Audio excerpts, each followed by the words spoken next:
I'm Malcolm Van Delst, and this is an excerpt from How Low Can You Go? Last Monday, I read tweaks to the Garrett arc, and this week it's another round of tweaks to that arc. I've reintroduced Ben into the mix. Ava mentions wanting to go to school in Westroud because Ben moved there, but I forgot to address that during her move to Concord and among the Garrett stuff, so in these edits I have inserted Ben. In Arbor, Ava was madly in love with Ben and too scared to talk to him, as some of you might remember.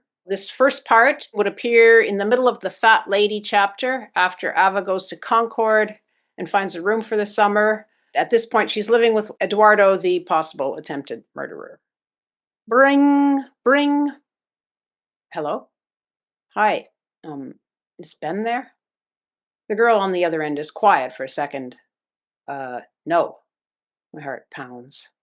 Screwing up the courage to call Ben in Westroud. He moved to Westroud last summer, which is partly why I want to go to school there. I wouldn't travel across a continent for a guy, but I would go to art school across a continent if it brought me to him. Do you know when he'll be back? Silence. Not really. Oh. Silence. Okay, I'll try later. Silence. Thanks. I did it. I made the phone call. So now I'm committed to trying again later. Then in the next chapter called Anne, right after she moves to Concord and has her clothes sale where she sells nothing, she calls again. Bring. Hello? It's a man this time. Hi, is Ben there? He is, but he's at Tower Beach and I'm about to join them. Oh, okay, I say, brightening my voice to match his. I'll try again later. This phone call went better than the last. The nudist beach. I wouldn't expect Ben to go there, but it makes me happy. Maybe I'll go there too, in Westroud. I hope Ben will want to see me. I mean, he'll welcome me even if... I hope he doesn't have a girlfriend and that I'll have the guts to tell him how I feel.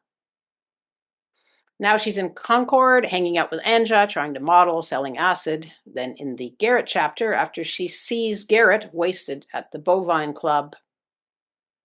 Hey, Garrett says when he appears beside me at the Teddy Bear Club the next afternoon. He leans on the bar's shiny wood edge and cocks his head. Hey, I say, grinning. Do you remember last night? Uh-huh. He grins back, starry eyes holding my gaze. I was at a party for boys to men, then met you at Bovine. He smiles and inspects his fragile hands, then turns back to me, looks me directly in the eyes. I shouldn't mix my drugs, he says. I don't know what to say. I avert my eyes. I guess you'd have to just to get through it. I mumble, head and heart dropping. He chuckles. Art, are you doing anything Friday night? His voice breaks a little. When I look up, he's staring into my eyes. Oof. He could knock Ben right out of my mind. Do you want to come out with me and some friends? I avert my gaze again. I'm not really a boys to men kind of person. This won't be that, he grins. I smile. This is going to be awful.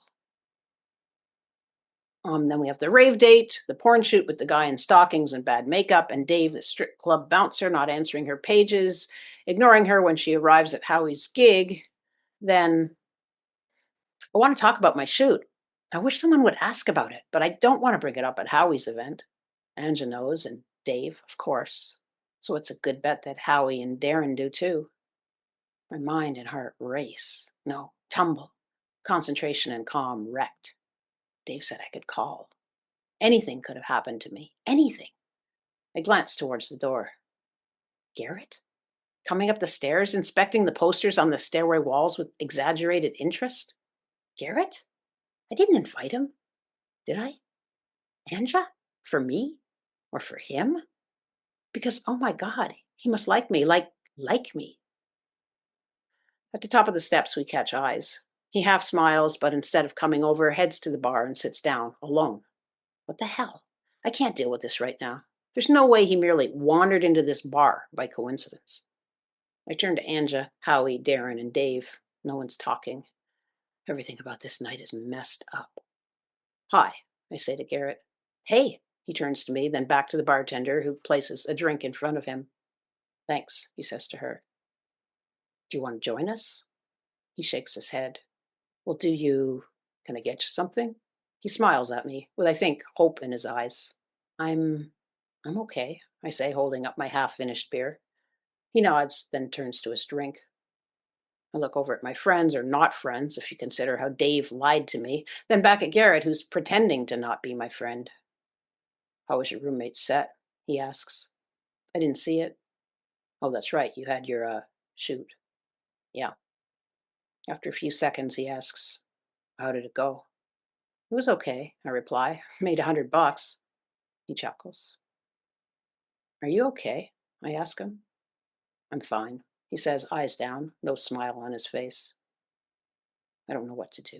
We exchange a few uneasy smiles. I look back at my friends again, then take the stool beside him and sit down. How was your day? It was fine. He looks relieved. Yours? Same, I say. We sit there, awkward, uncomfortable, but I can't leave, and I guess he can't either. Then there's the Quincy Jones chapter, stuff about the party at Damien's friends and Quincy Jones. Then Garrett and I walk around the city making dumb jokes and laughing. I described the first time I heard music like they played at the rave. I worked at this cafe owned by the sister of one of the guys in that band, Men Without Hats. Do you remember them?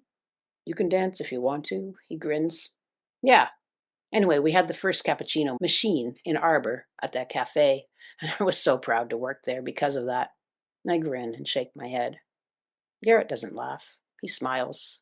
Seems to think it's endearing. Anyway, the cooks listened to this late night radio show on the university station where they played. I'd never heard anything like it.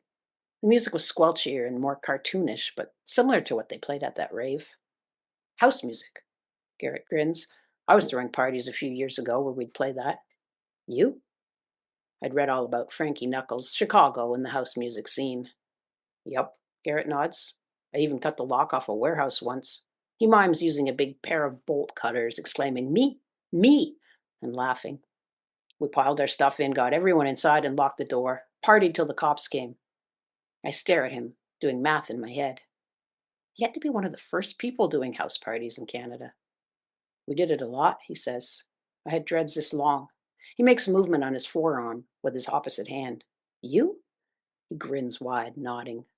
I had dreads, I exclaim. How did you? I look at his straight locks that would never dread naturally. Come here, he says as we pass an alley. Once off the main street, he leans against a wall and smiles shyly. He reaches for my hands and pulls me to him. I lean against him, head on his chest, listening to his hammering heart. We stand like that for a minute or two. Then he disengages his hand from mine, reaches up and tilts my face to his.